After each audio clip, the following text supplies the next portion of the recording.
Olá pessoal, vamos então a mais uma aula do nosso curso de sólidos, agora começando o capítulo 8, que é elétrons em um potencial periódico fraco. Então agora nós vamos começar a analisar aspectos específicos, mais específicos, usando os resultados da teoria de Bloch que a gente viu no capítulo anterior.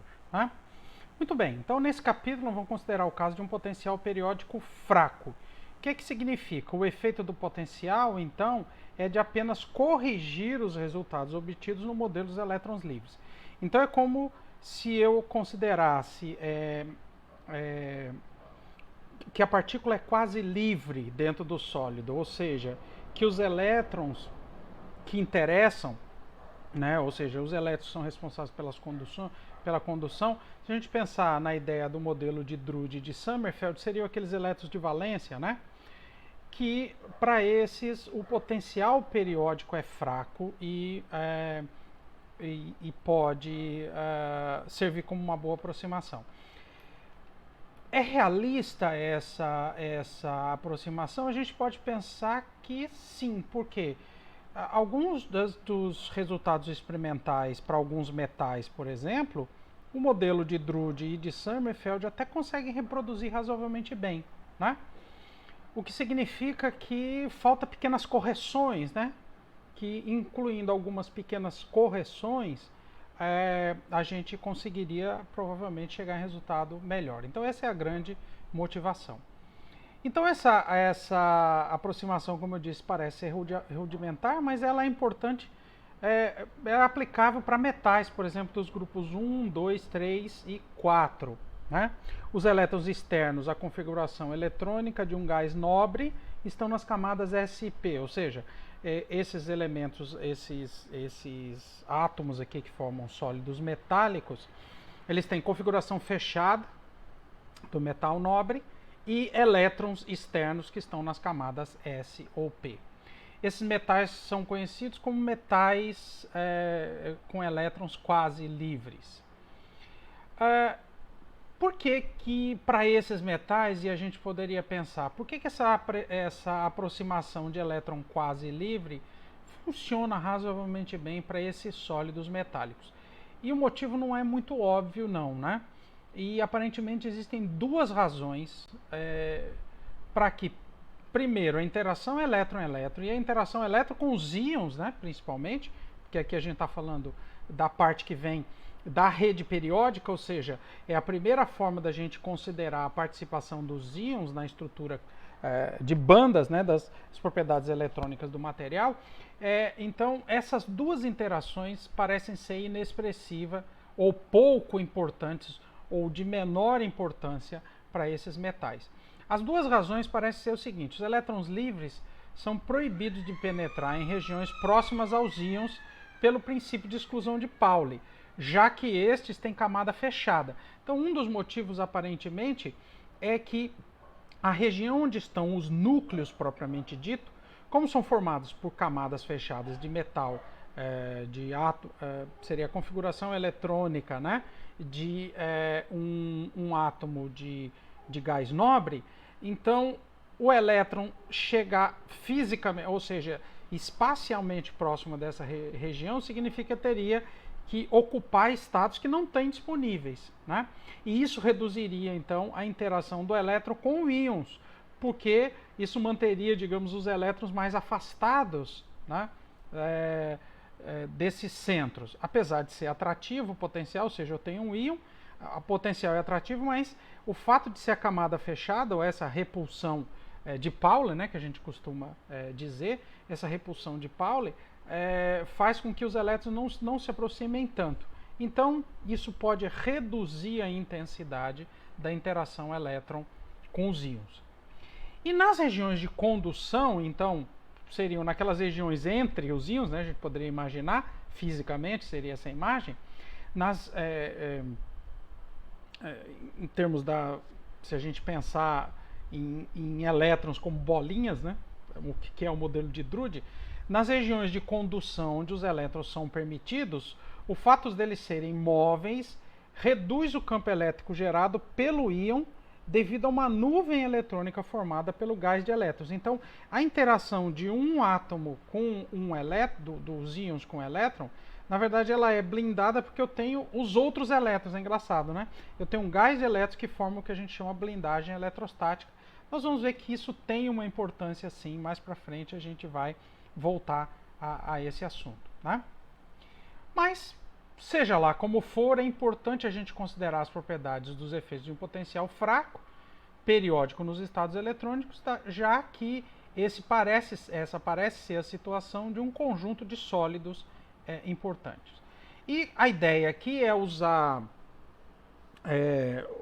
teoria de perturbação na mecânica, a ideia geral que está por trás da teoria de perturbação, que seria usar os resultados de Sommerfeld para o elétron livre como resultado principal, ou seja, o potencial conhecido é igual a zero, e o potencial periódico entra como uma correção. Então, em teoria de perturbação da mecânica quântica, a gente diz as funções de onda para partícula livre do elétron livre de Sommerfeld seriam as funções de ordem zero, e o potencial entra com correções de primeira ordem, segunda ordem e assim por diante.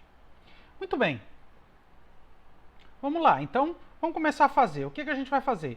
A gente vai basicamente usar duas expressões que foram deduzidas no capítulo 7, quando a gente fez a prova do teorema de Bloch. Essas duas equações são as que a gente vai utilizar nesse capítulo e no próximo para discutir, então, os possíveis resultados, né?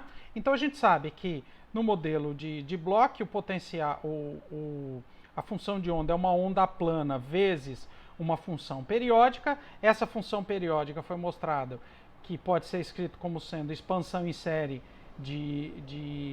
série de Fourier, né?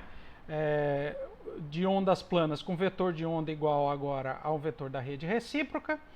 E então o que precisa ser determinado aqui seriam os coeficientes, quem são os possíveis valores de K e quais são os coeficientes. Os coeficientes saem dessa equação e da qual também sai a equação da energia, ou seja, a gente determina as bandas de energia. Na verdade, isso aqui é um sistema de equações, né?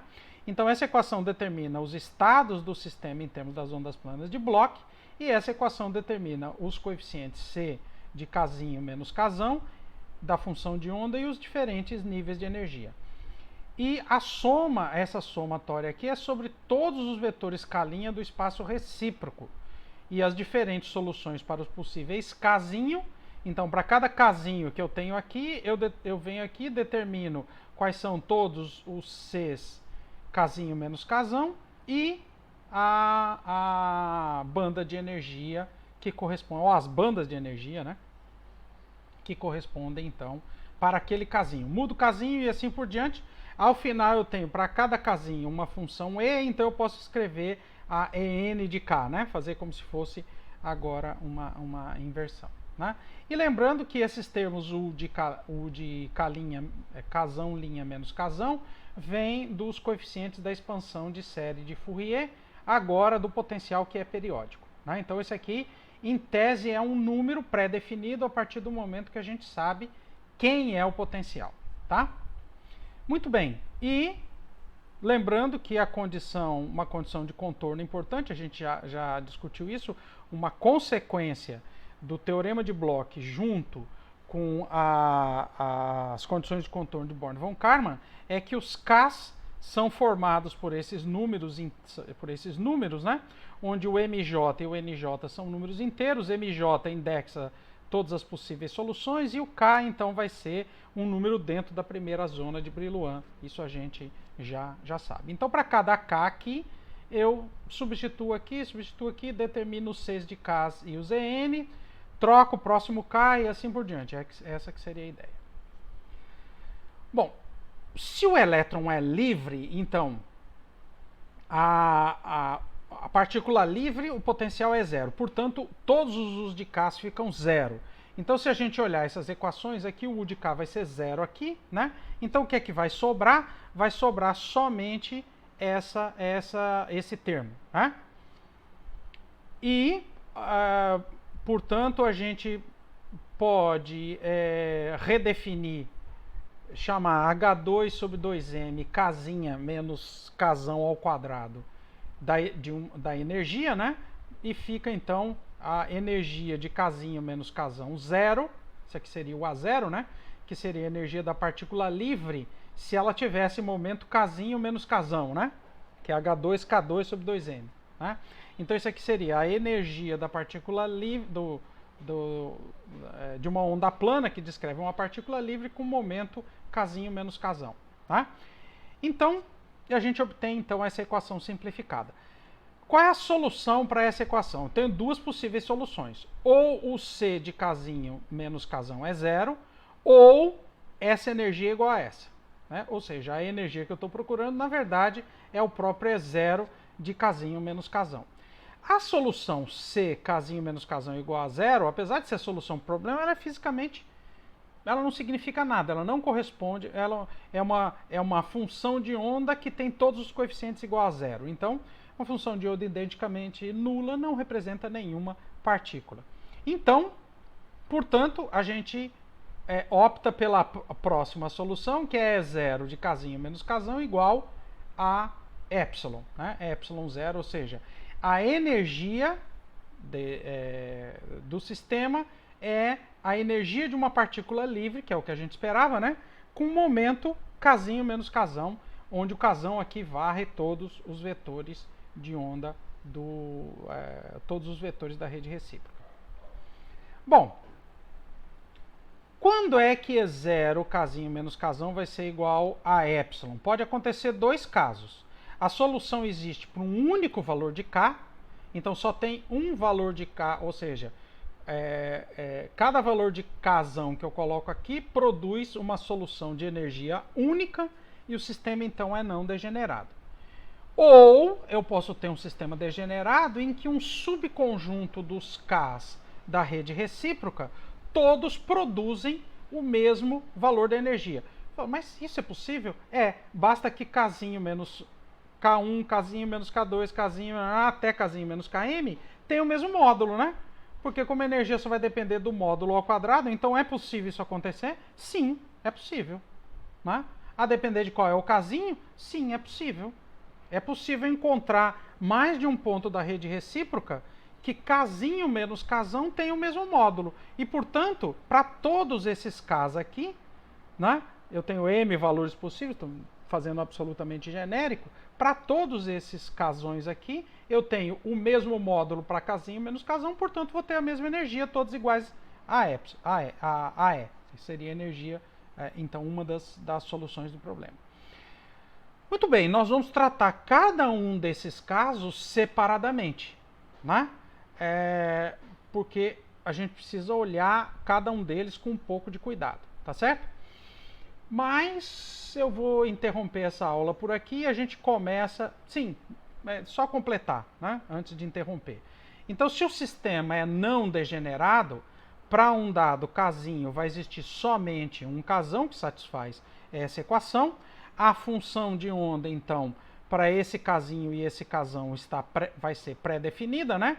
Porque sabendo quem é o Kzinho, eu tenho o Kzinho, peguei um dos possíveis valores, determino qual é o Kzão, né? Que dá aquele módulo, ou seja, para este Kzão, então, esse vetor da rede recíproca eu tenho esse valor da energia, só ele tem esse valor da energia, então a função de onda está pré-definida. E a gente escolhe o C de Kzinho menos... Como é que a gente escolhe o C de Kzinho menos Kzão? De forma que a função de onda seja normalizada. Então, basicamente, é normalizar as ondas planas, uma função do tipo onda plana. Se eu tenho um sistema degenerado, então, para um dado K daqueles possíveis soluções dentro da primeira zona de Brillouin do sistema, né, vão existir mais de um K da rede recíproca, que vai produzir o mesmo módulo, né? K menos K1, K menos K2, K, e, portanto, o mesmo módulo ao quadrado. Então, todas essas energias aqui vão ser todas iguais. Então, para todos esses, K1, K2, K3, Km, vão ser todas a mesma energia. Então, o que eu vou ter aqui? Eu vou ter a função de onda, então, para cada um dos Kns, e aqui é que entra o fato de que a função de onda que é igual tem um segundo número quântico, né?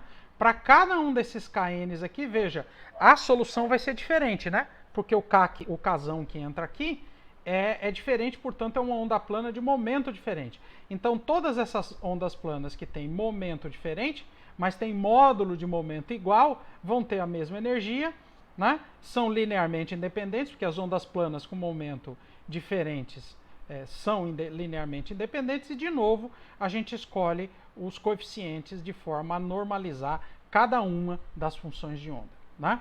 N indexa os possíveis valores de K, que é um problema similar ao problema da mecânica quântica agora, né? Então esse aqui seria a solução quando o potencial é igual a zero, né?